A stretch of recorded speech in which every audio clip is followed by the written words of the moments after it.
Warriors fans for the longest time have been wanting to add size to the front court in the Bay Area. Well, on today's show, we're doing that for you. We got rumors on signing Brook Lopez in free agency, as well as trading for Kristaps Porzingis to give Golden State two brand new 7-footers. True 7-footers, also guys who can space the floor as well. And the reason that we're talking about these guys on today's show is the Warriors have a size issue. They do not have many players who I feel comfortable helping or complimenting Steph Curry, Jimmy Butler, and Draymond Green, who isn't even on this list, as some of the guys who could battle down low in Golden State's front court. Quentin Post, the only true 7-footer on the roster. He is coming off of a rookie season where, yeah, he showed some good flashes, but that has a lot of steps to take in his career to be a valuable rotation piece. Trey Jackson-Davis was in and out of the Warriors rotation all season long, got some looks in the playoffs when Curry went down, but is he a part of the long-term future? Murky at best.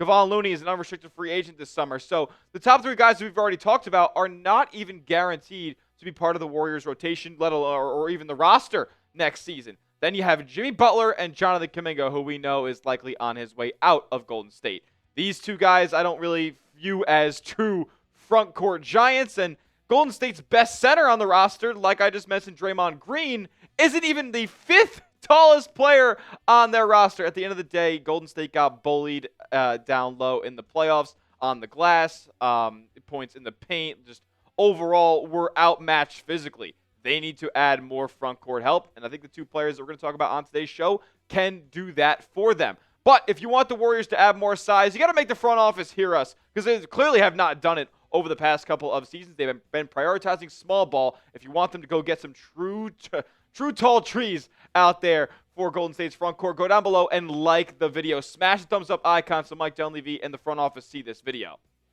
All right, let's talk about it. Signing Brook Lopez. Multiple insiders and analysts have hinted and linked Brook Lopez to the Golden State Warriors in free agency this offseason, and it's looking and trending towards Brook Lopez and the Bucks not being a relationship anymore. That they look to be splitting, as Lopez is 37 years old, and the Bucks don't look to be in the contender status that they thought they would be in when they traded for Damian Lillard. Bobby Marks of ESPN said this about Golden State's free agency pursuits. He said, "I think the one name to keep an eye on regarding that center position is Brook Lopez." And we've heard from not only Bobby Marks, but also Shams Charania over at ESPN saying that Golden State is going to be prioritizing a center as well as a playmaking, defending, scoring wing. Just, I guess, a 5-tool player on the wing. But we're talking about the front court today.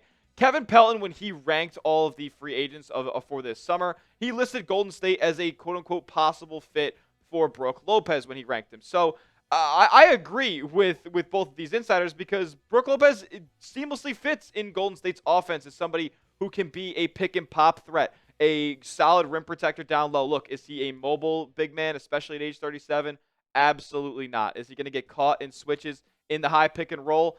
Yeah, I'm sure teams are going to target him on the defensive end in space. But as a stationary defender, he's still pretty solid, and we know his ability beyond the arc, the way that he was able to kind of transform and revolutionize his career a little bit when he made the move to Milwaukee, becoming an above average to honestly sniping three-point shooter. Yeah, it hasn't been anything crazy over the last couple of seasons, but we know Brook Lopez, top of the key. If you give it to him on the pick and pop, there's a good chance that shot's going down if he's wide open. He's not necessarily going to be the greatest rebounder, partly because he's not the most mobile player at this point, but he can put up double digits when it comes to scoring the basketball, and Golden State hasn't seen anybody in their front court that can really put up buckets in bunches. Quentin Post, yeah, he can hit a 3 or a 2, but as far as being a true volume scorer, look, Brook Lopez, I'm not asking to put up 20 points, but he can give you 10 to 15 on any given night. And it's going to be on solid efficiencies as well. On catch and shoot threes in 24-25, he shot 38%. So he's never taking bad shots either. That's what we know about Brook Lopez, longtime pro. Like, he's not going to be making bad decisions for you. Yeah, he's going to get caught on the occasional illegal screen, but at the end of the day, he's also one of the best screeners in the NBA. And as far as getting a guy like Steph Curry open, getting Jimmy Butler downhill, that's going to be paramount for Golden State's offensive success. Brook Lopez could absolutely help in that regard. Above the break, he was above league average at 35%. Corner threes, now he didn't take a lot, but he shot a blistering 45%. And we know Golden State plays a 5-out offense. If he gets caught in that corner and he's wide open, he's going to knock it down. And in the paint, he's almost automatic as well, shooting 68% both at the rim and outside of the restricted area as well. If Brook Lopez is in the paint, he has that little push shot. He's got the post hooks. He just has the type of polish that you'd want in a guy who's been in the league for 15 years. Good offensive player, man. I want Brook Lopez to be a part of this Warriors team as potentially the starter or backup big. He's always going to be available. You saw during his stats, he's played 80 and 79 games over the past 2 seasons. Now, how could Brook Lopez become a part of the Golden State Warriors? With him being an unrestricted free agent, and if the Golden State Warriors, they definitely want him on the roster, they could sign and trade for him. They could throw away a second-round pick or something like that to Milwaukee to guarantee him. But if Brook wants to come to the Bay Area, then the Golden State could use any of these available exceptions as well, because we know they don't have actual cap space to go out there and just absorb a contract. So they could use their non-taxpayer mid-level exception, anything up to $14.1 million. Some people are suggesting that that's what Brook Lopez would have to be signed to. I'm not so sure, though. With his defensive limitations now in space, could the Warriors maybe get him to take a hometown discount to take the biannual exception of $5.1 million? Remember, Brook Lopez went to Stanford. This would be a little bit of a homecoming for him to Golden State. Could he take a little bit of a discount to play with one of the best players of all time and get a ton of open looks? Maybe that's possible. If you wanted to do the sign and trade, maybe you use the $8.8 million trade exception and a second-round pick to go get Brook Lopez. So what do you guys think? Should the Warriors sign Brook Lopez with the array of possibilities that they could do so? Type S for sign, type P for pass. I'm trying to hear from Dub Nation on whether or not this is a center you guys would feel comfortable with starting potentially next season. I would say sign Brook Lopez if I'm the Golden State Warriors. And I kind of think it happens with you when you take in the combination of him and his Stanford and Bay Area roots, as well as the ability for him to seamlessly fit in this Golden State offense. I'm all in on bringing Brook Lopez to the Warriors. Like, he would see so many wide open opportunities at the top of the key. Like, think about how many times we saw Quentin Post open from three-point range. Brook Lopez would probably hit a higher percentage of those shots, and he could serve as a mentor with on just a 1 or 1+1 type of deal for Brook Lopez. That could be used to kind of usher in Quentin Post down the line to be the long-term answer for Golden State at the center position. I think he would be a fantastic player to mold his game around, and he would obviously provide and give Golden State really solid production next season. All right, let's talk about Kristaps Porzingis now, though, because I don't think it's just going to be one player added that Golden State, kind of bolsters their size with. I think it's going to be multiple this offseason. So how about sign Brook Lopez and trade for Kristaps Porzingis? There are rumors and rumored interest between Golden State and the Latvian big man. So is it worth the gamble with what we saw from KP in the 2025 NBA playoffs? Well, Brett Siegel had this to say to kick things off. He said the Golden State Warriors have long been viewed as a potential destination for Porzingis before he even joined Boston in 2023. It is no secret to anyone that the Warriors will be seeking immediate frontcourt production. Since he doesn't carry any long-term financial restraints, Porzingis could fill an immediate gap next to Steph Curry and Jimmy Butler. Look, we saw how much of a cheat code kind of that Porzingis was for the Boston Celtics, especially in their playoff run to win a championship back last year. Like, they didn't even need him for that entire run, but when they were able to have him ready to play for game 1 of the finals, he comes in, plays 20 minutes, drops 20 points, like 10 rebounds, goes on that spurt in the first quarter that basically just told the Mavs, you can't win this series. Porzingis is absolutely still a dominant player when he is healthy and when he is in his rhythm. And at this point, yes, with the uncertainty behind his health, it's a gamble. But any gamble or any move at this point for Golden State is a gamble. With Steph Curry at 37 years old, with Jimmy Butler at 36 years old, like, any move you make at this point is going to be one that you think can help those guys win a championship. And if it doesn't, then you struck out. But you only have 1 or 2 seasons left with these guys playing at the highest level. And any move that you make to try to improve the roster around them is going to be a gamble at this point. So why not take a swing on Porzingis, who helped Boston winning a championship last season? Look, man, say what you will about his postseason production.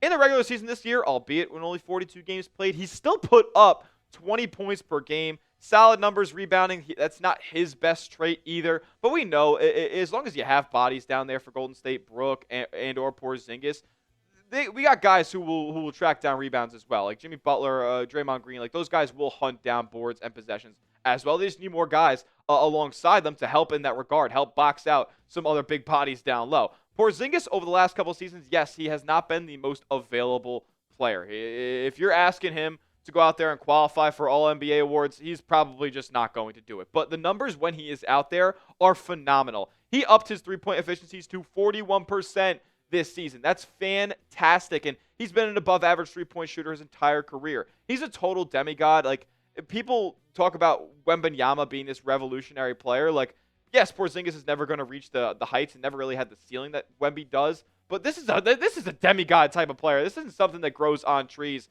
A true 7'3", like, guy who can shoot from 35 feet out. Porzingis can do that. But when the postseason came around and the illness that he suffered back in March that kept him out for a couple of weeks came back up, he basically zapped the entire basketball skill set away from Kristaps Porzingis. It truly felt like Space Jam out there. He couldn't score in the double figures. He was atrocious from three-point range, 4 of 26. Like, he couldn't even hit a shot from inside the paint either. He looked totally out of whack, could not move on defense, and just according to head coach Joe Mazzulla from Boston, like, he couldn't breathe out there. So clearly something was wrong with Porzingis, and if he was healthy, I'm sure he would have produced to the level that Boston Celtics fans for the past 2 seasons have been used to. But it seems at this point that Celtics fans are going to remember Porzingis for his terrible end of his Celtics tenure. But I wanted to go to this tweet that I saw on Twitter where, shout out Samo the Cat, I'm sure he's a Celtics fan. He said Kristaps Porzingis has played 99 regular season games for the Boston Celtics. In those games, he's averaged 20 points, 7 boards, and 2 blocks per game. His box plus minus is a plus 4.9, which would make him a top 15 player in that category in the entire NBA, which is just how good your team is when you're on the floor. Like, in the postseason, are we really judging his entire body of work based on what we just saw for 2 weeks when he was clearly hampered by a long-term illness? I think with his value at its lowest right now across the league, this is like a perfect time to be going out there and trading for Kristaps Porzingis. Look, he can provide as a third or secondary scorer on this roster. And yes, he makes $30 million, but that money's coming off your books next year. If this all doesn't work out, they can go out and maybe get rid of him and not see any issues with that. They can go out there and still have financial flexibility to add for that last ride in 2027, 2028, or excuse me, 2026, 2027. I'm going to bring up a Kristaps Porzingis trade idea in just a moment, but I could not let you guys not get hooked up with this crazy deal over at Fanatics. You see this jersey that the Warriors wore all season long? Well, it's 50% off with this link right here, chatsports.com/Curry City. Go get yourself hooked up with a Curry jersey for $60, literally half off. Get yourself dripped. This jersey's only going to be used for 1 season, so get yourself an all-time Warriors relic. It's a sick one. Red, blue, yellow. It looks dope. Get this jersey today at this link right here. I'll put it in the description as well and the comments, chatsports.com/Curry City. All right, here is the Kristaps Porzingis trade idea that sends the Latvia big man to the Bay Area. Look, the Warriors will be giving up a bunch of players in this deal, kind of similar to the deal that they made for Jimmy Butler, and they're going to get rid of Moses Moody, Buddy Hield, Trey Jackson-Davis, and Guy Santos. Look, at a glance, this is a lot to give up as far as bodies for Golden State. Like, Moses Moody's a player that you just signed to an extension. Like, are you going to see that through at all? It hasn't even kicked in yet. Buddy Hield, who gave you awesome moments this postseason, but we know has shown his inconsistencies. Do you want him to be back next year? He's a great locker room presence as well. People really seem to like him.